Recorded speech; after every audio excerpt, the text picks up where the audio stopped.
If you are doing a systematic review and you want to remove the duplicates through EndNote, this is the right way to go. So open in front of me, I have EndNote, and I have a group that says PubMed. I have searched in PubMed and I've imported those studies and the references of those studies into this group, but I know there's a whole bunch of duplicates amongst these studies and I want to remove them. Now I'm going to click on the group, go to references, find duplicates, and all your duplicates will be listed here. But be sure to note that these says duplicate references 10, but it's actually only 5 which you will remove.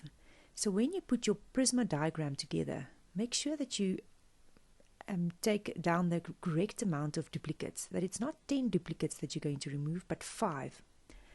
So here you can choose one by one which record to keep. You can scroll down to compare them, and these look exactly similar. So let's say keep this record, and you can go through them one by one.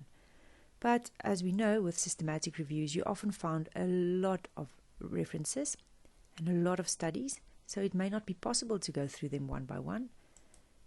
You can right click on these grayed out references, which are the duplicates.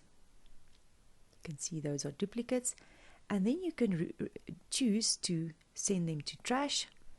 I'm always a bit wary to delete anything permanently, because you never know if one reference maybe have more information inside or something that you need later on. And I'm suggesting that you add the references to a group, create a custom group, and you call it your duplicate group. So you can rename this group and call it duplicates.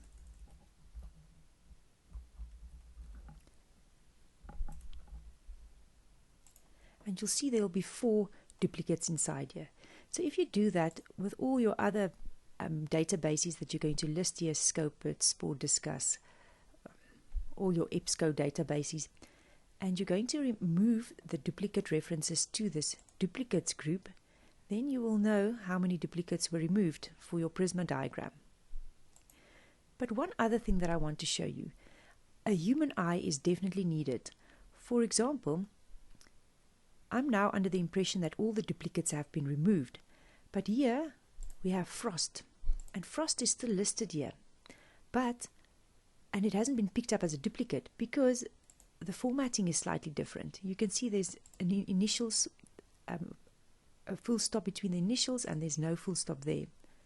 But the one is a 2014, the other one 2012 publication. So here you will have to go through and remove the duplicates that hasn't been picked up automatically. You have to remove them manually. So I hope you enjoy this process and enjoy the journey of the systematic review.